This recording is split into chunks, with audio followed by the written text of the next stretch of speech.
तो हेलो दोस्तों, कैसे हो आप सभी। तो जैसा कि आप लोग देख पा रहे हैं जीएस गुलसर की क्लास।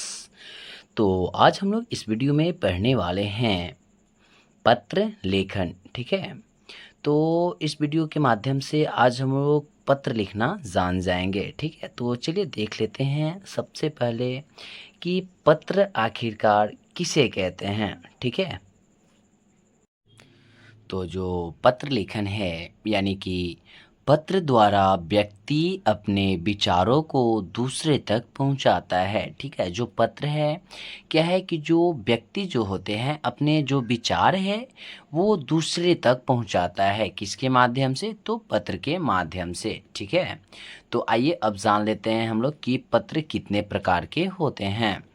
तो लिखेंगे कि पत्र मुख्यतः दो प्रकार के होते हैं, है ना। पहला होता है अनौपचारिक पत्र, दूसरा औपचारिक पत्र। ठीक है, तो पहला हेडिंग डालेंगे हम लोग अनौपचारिक पत्र और जानेंगे कि ये किसे कहते हैं। ठीक है, तो जो अनौपचारिक पत्र हैं ये है कि जो पत्र समाचारों के आदान प्रदान हेतु अपने मित्रों या संबंधियों को लिखे जाते हैं अनौपचारिक पत्र कहलाते हैं। ठीक है, जो अनौपचारिक जो पत्र हैं वो क्या किया जाता है, तो अपने समाचारों को आदान प्रदान करने हेतु अपने मित्रों या संबंधियों को लिखे जाते हैं। इसे ही हम लोग क्या कहते हैं? अनौपचारिक पत्र। ठीक है, अब हम लोग देख लेते हैं अनौपचारिक पत्र।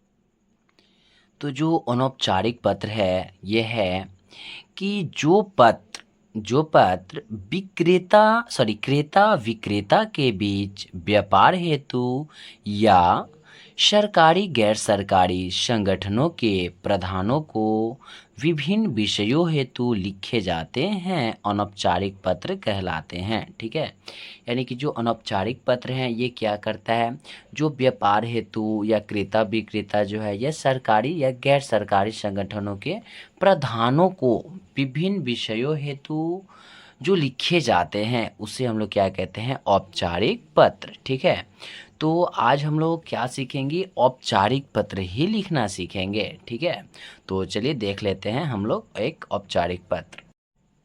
तो औपचारिक पत्र में एक आ जाएगा पहला क्वेश्चन, एक लिए हैं हम कि अपने विद्यालयों के प्रधानाचार्य को 13 दिन के अवकाश के लिए, अवकाश यानी कि छुट्टी के लिए एक आवेदन पत्र लिखिए। ठीक है, जो आपका विद्यालय है उसमें अपने प्रधानाचार्य, ठीक है, जो प्रिंसिपल सर हैं उनके पास एक आवेदन पत्र लिखिए जिसमें 13 दिन का अवकाश हो यानी कि छुट्टी के लिए। ठीक है, अथवा बीमारी के कारण छुट्टी लेने के लिए अपने कॉलेज प्रधानाचार्य या प्राचार्य के पास एक आवेदन पत्र लिखिए। मान लीजिए कि आप कोई बीमारी से ग्रसित हैं यानी कि आप कोई बीमारी से परेशान हैं, तो उसके लिए एक क्या करना हम लोगों को? एक छुट्टी का आवेदन पत्र लिखना है अपने प्रधानाचार्य के पास। तो आइए देख लेते हैं हम लोग कैसे लिखेंगे। ठीक है, बहुत ही इजी है, इसे अगर एक बार देख लिया जाए तो फिर भूलने का कोई चांस ही नहीं बनता। ठीक है,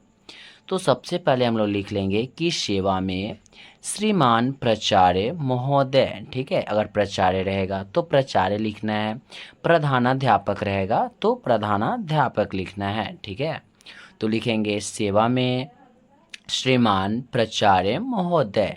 यहाँ पे हम लोग अपना कॉलेज लिख लेंगे। ठीक है, हिंदी में ही लिख लेंगे तो बेटर होगा। ठीक है, कॉलेज, कॉलेज का नाम लिख लेना है।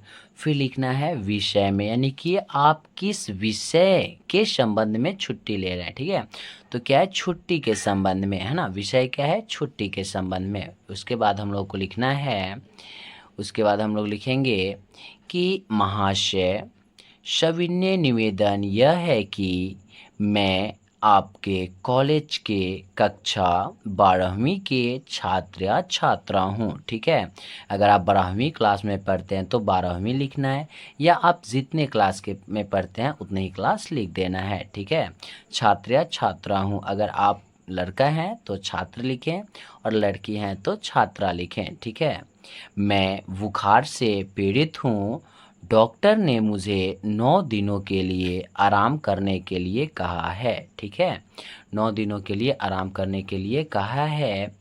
अतः मैं श्रीमान से प्रार्थना करता हूँ, या आप लड़की हैं तो लिखेंगे करती हूँ, कि मुझे 13 दिनों की छुट्टी देने की कृपा की जाए।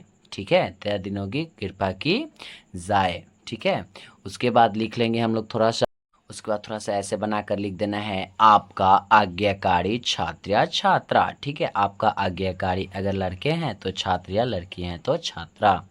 नाम लिख देना है यहाँ पे। ठीक है, नाम लिख देना है अपना, जो भी नाम हो आपका वो लिख देना है। यहाँ पे रोल नंबर लिख देना है, कहाँ से, तो एडमिट कार्ड से देखकर। ठीक है, नाम भी एडमिट कार्ड से ही देखकर लिखना है ना। और ये है रोल कोड। ठीक है, रोल कोड भी भर देना है, यहाँ पे थोड़ा सा दिनांक लिख देंगे। ठीक है, तो आई होप आप लोगों को यह पत्र बहुत अच्छा लगा होगा, तो प्लीज़ लाइक और सब्सक्राइब करना ना भूलें। साथ ही बेल आइकन को प्रेस कर ले, ताकि जब भी न्यू वीडियो अपलोड करें तो नोटिफिकेशन सबसे पहले आपके पास आए। तब तक के लिए जय हिंद, जय भारत। फिर मिलते हैं नेक्स्ट वीडियो में।